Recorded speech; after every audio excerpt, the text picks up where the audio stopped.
Falconi, qué gusto verlo. Buenas tardes. ¿Cómo está la heredera? Bueno, creciendo, haciendo travesuras, como ya camina, ahora toca estar corriendo atrás de ella todo el tiempo. ¿Año, 2 meses?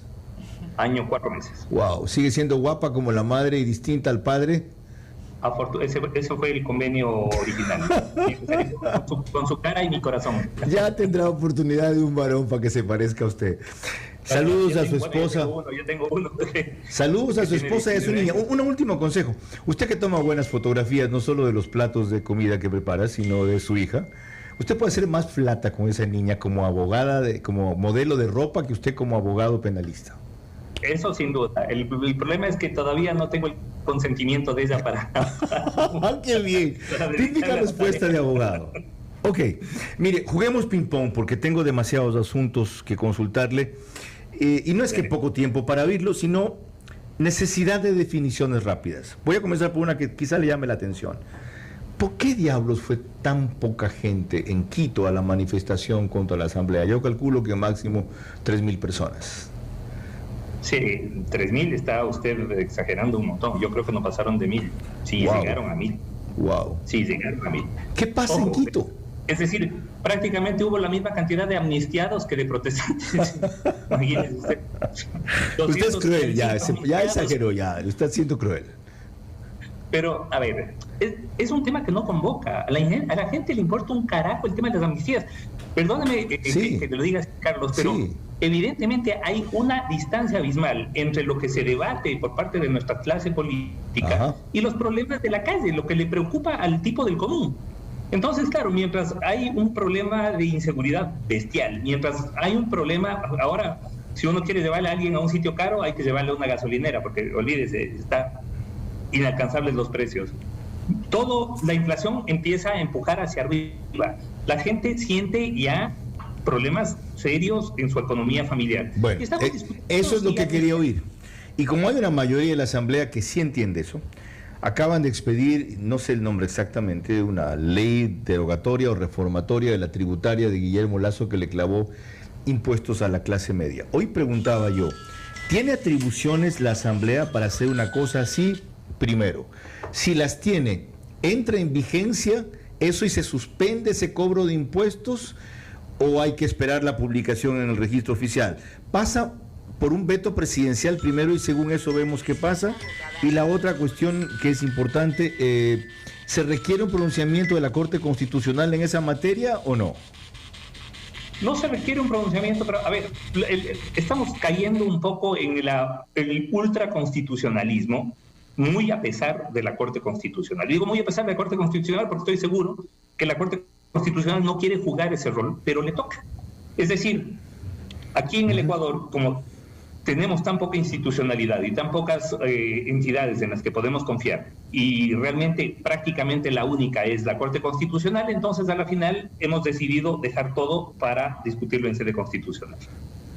La derogatoria de la ley tributaria por parte de los mismos que permitieron que pase al no dar los votos para el archivo, porque eso hay que decirlo, eso, si es que existe esa ley tributaria es porque hubo una mayoría que el momento en que tenía que votar por el archivo del proyecto, agarró y se mandó a cambiar. Y dejaron que pase por Ministerio de la Ley. Ahora, esa derogatoria, al afectar el régimen fiscal y el presupuesto, obviamente necesita pronunciamiento del presidente. Pero aparte de eso, es inconstitucional. Porque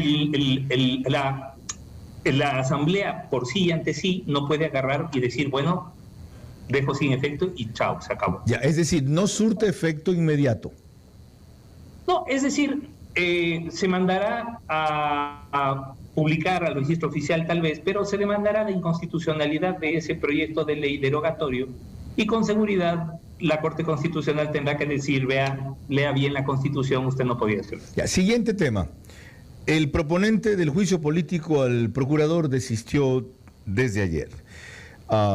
Todo apunta a eliminar o desistir los juicios políticos que están antes del Consejo de Participación Ciudadana para cambiar rápido ese consejo tomar una mollería correísta y sacar a las autoridades de control, según lo que me dijo José Hernández, que está aquí en Guayaquil, incluida la fiscal.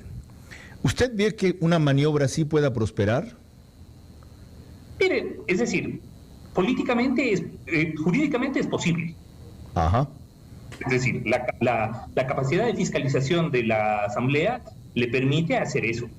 Le permite, además, entablar juicio político contra quienes puede hacer juicio político. Realmente la única entidad a la que no está sometida al control político es la Corte Constitucional. Pero es constitucional desistir de un juicio. Yo mañana lo acuso a usted de cosas y digo, retiro esas cosas, ya no quiero acusarlo. Ya no quiero enjuiciarlo porque además es potestativo del legislador fiscalizar o no hacerlo o desistir de hacerlo. Ok. Claro, en este caso no es que se dio cuenta que no había pruebas o no es que se dio cuenta que no cabía, sino que se dio cuenta que ese juicio político entorpece otros que en la agenda de una mayoría coyuntural correísta social cristiana, pues evidentemente hay que priorizar la del Consejo de Participación, que es donde están los que ponen las autoridades. Ok, y para no llegar a lo que evidentemente usted coincide que quieren llegar, ¿tiene sentido que el gobierno se juegue tanto en apoyar al pretexto, con el cual hay muchas razones para estar descontento, que es Yori? ¿Por qué no ceder y cambiar a Yori y negociar nuevas autoridades de la Asamblea? Porque el momento en que... A ver, malo con ella, peor sin ella. Ajá. Porque el momento en que cambian a Yori, es esa mayoría antigobiernista la que va a imponer la agenda legislativa. No solamente la de fiscalización, sino toda la agenda legislativa. Entonces, en ese momento sí, el Ejecutivo estará totalmente a merced del Legislativo en cuanto a tramitación de leyes y en cuanto a la posibilidad de fiscalización a ciertos factores, a ciertas autoridades.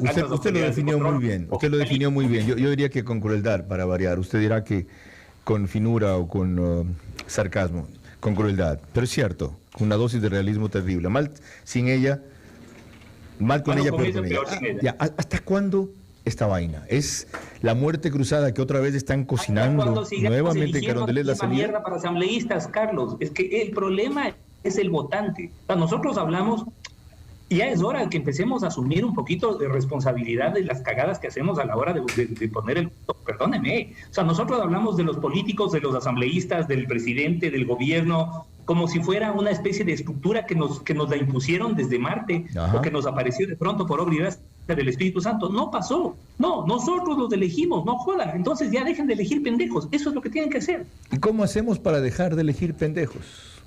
Bueno, yo creo que es hora de empezar a generar una nueva estructura o nuevas estructuras políticas, porque si usted se pone a ver, se reeditan las prácticas mafiosas de décadas pasadas, pero con gente de mucho menos calidad, con gente de mucho menos nivel político. O sea, hemos pasado de un Congreso que tenía debatiendo, bien o mal, a Febres Cordero con René Mollé, a Otto Arosemena con Carlos Julio Arosemena, a Sad Bucaram con Rafael Armijos, a Carlos Vallejo, a Raúl Vallejo. Hemos pasado de eso a Yori.